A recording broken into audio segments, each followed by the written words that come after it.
Thanks for joining us. Today we're going to talk about Kriya Yoga Guru celebrating Lahiri Mahasaya.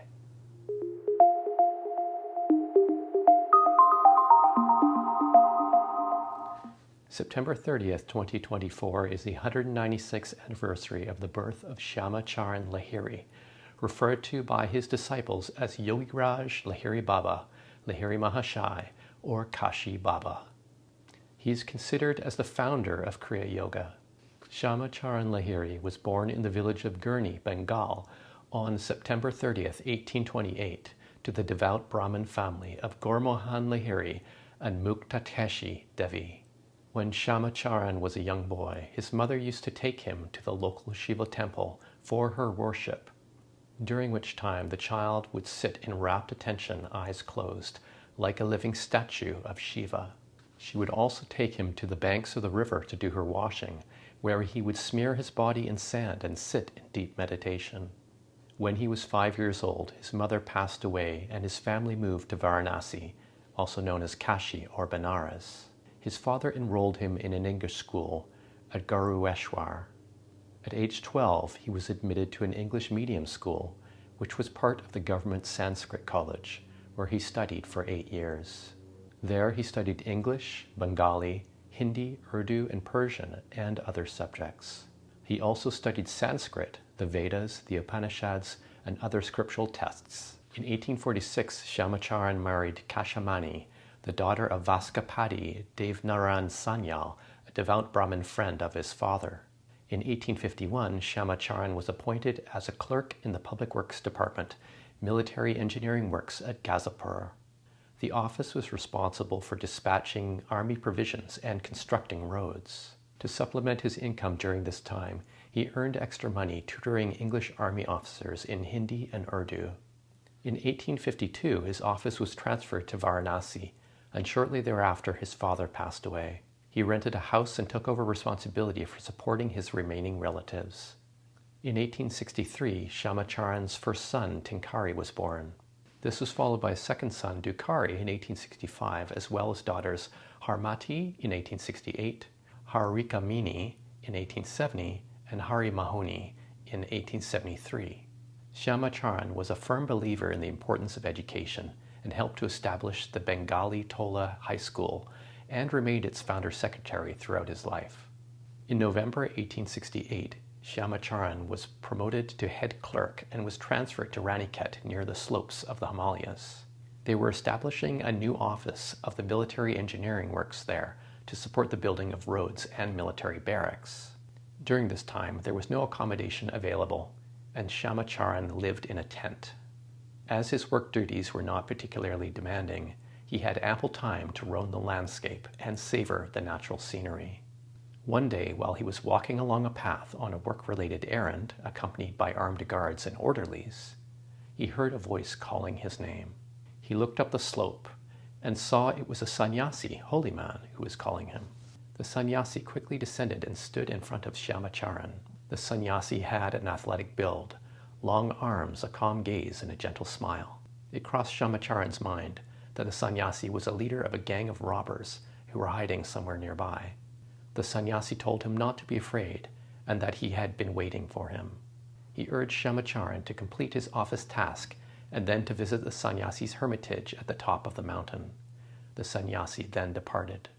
Shamacharan completed his task and returned to his tent to ponder whether or not he would visit the sannyasi. It intrigued him that the sannyasi knew his name. It was known this solitary area of the Himalayas was home to many saints, and so the desire arose in him to meet the sannyasi. Shamacharan set out alone on a narrow mountain path towards the summit. After traveling a considerable distance, he began to tire and wondered if he should proceed any further. He knew that if he did not return to his tent by dark, there would be many wild animals roaming the hills. As doubts assailed him, he rested on a rock and surveyed the majestic splendor of the Himalayas, a stream flowing down between two rows of mountains to the river Ganges below. His reveries were interrupted by the sound of someone calling his name. He turned his head and noticed the same sannyasi he had met earlier, beckoning from the mountain peak. He ascended the summit and bowed to the sannyasi. The sannyasi asked him if he remembered being on that mountaintop before, and the tiger skin and ascetics pole in a cave nearby. Shamacharan said that he had never been there, and those articles must belong to someone else. The sannyasi said that the play of illusion had caused him to forget everything. The sannyasi touched him gently, and an electric current flowed through him, uncovering memories of his previous life as a renunciant. He realized that the sannyasi was his guru from his former life. The sannyasi said that Shamacharan had practiced sadhana there in his previous birth, and that the tiger skin and ascetics bowl belonged to him. He said that Shamacharan's previous life had ended on that mountain, and afterwards he was born as Gormohan's son in the village of Gurney. He said he had been waiting for 40 years until the time was right to impart initiation to him. After Shamacharan had pondered this for a short time, he consented to be initiated into Kriya Yoga. Shortly thereafter, he entered meditation and became engrossed in samadhi. As he remained fixed in meditation, night turned to dawn. The glory of the rising sun was heralded by the chanting of sannyasis throughout the hills, honoring the name of Shiva. He emerged from his meditation with deep realization and a gladdening resonance, mirroring the radiance of the dawn.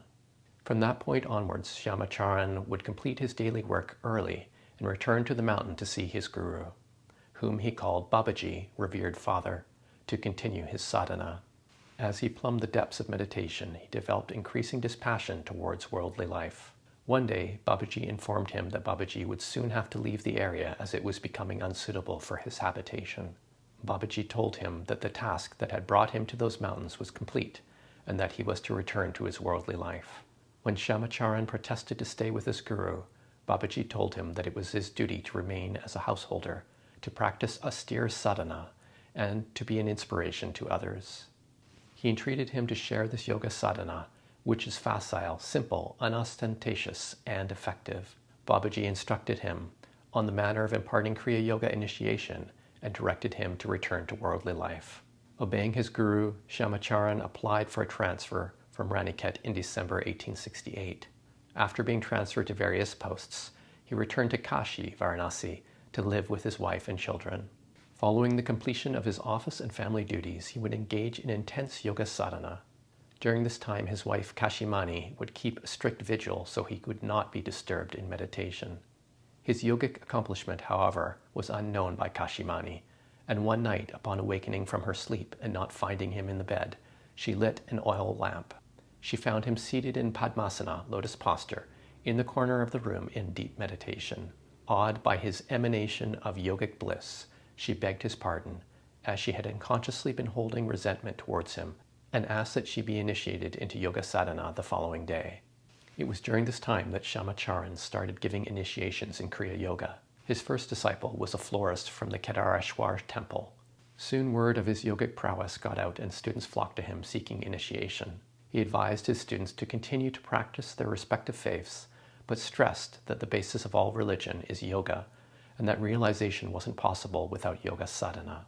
After receiving initiation from Shamacharan, his father-in-law started affectionately calling him Yogi Raj, king of the yogis, a name which was popular among some of his disciples. He was also called Kashi Baba, father of Kashi, by his gifted student Panchanan Bhattacharya.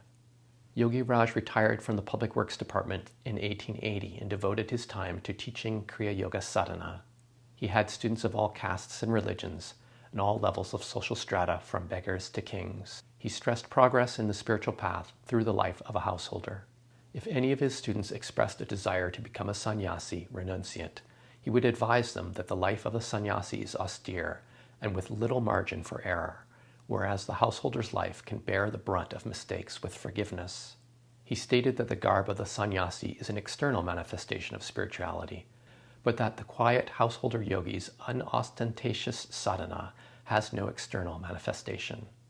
Yogi Raj expounded the spiritual interpretations of several religious texts, including the Vedantas, Upanishads, and the Bhagavad Gita. During his exposition of the scriptures, his devotees Panchanan Bhattacharya, Prasadas Goswami, and Mahendranath Sanyal would write down his interpretations, which were later published in book form. He saw the Bhagavad Gita as a guide for the spiritual path and printed more than 1,000 copies for study by his students. In the Bhagavad Gita, Krishna advises his disciple Arjuna to be a yogi to solve the trials and tribulations of the war of Kurukshetra, the internal battle between the unwholesome and wholesome tendencies. Similarly, Yogi Raj directed his students to overcome internal adversity through Kriya Yoga sadhana. In March 1895, Yogi Raj informed Kashimani that he would depart his mortal frame within 6 months and gave her some instructions on the treatment of his body. She thought he was in an absorbed yogic state and paid no heed to his statements. In June, he informed some of his most advanced disciples of his impending departure. In August, he developed a carbuncle on his back. Although he received medical treatment, he did not consent to surgery. Many of his devotees received word of his condition and arrived at his home to serve him. During this time, Yogi Raj would engage in daily discussions with the devotees from his bedside. On September 26, he addressed his tearful devotees who were worried about their fate following his impending demise. He assured them, "This immortal yoga sadhana has been fostered by sages, and the ones who practice this will never become helpless. This prana karma will never become extinct. It was existent always and will always exist. The more a man will advance towards spiritual fulfillment, the more interest towards prana karma will increase, because it is a scientific sadhana. The sublime and immortal yoga which has been obtained from Gurudeva and revived will be practiced in every household in the future, and gradually man will proceed towards the path of salvation. As in the past, the path of salvation will become widened." He seated himself in Padmasana, the lotus posture, and said, "The time for my departure has arrived. Do not grieve. Though the mortal body disappears, the essence of the Sadguru remains. I am always with you." He then entered Mahasamadhi, a yogi's conscious exit from the body, on Thursday, September 26, 1895 at 5:25 p.m.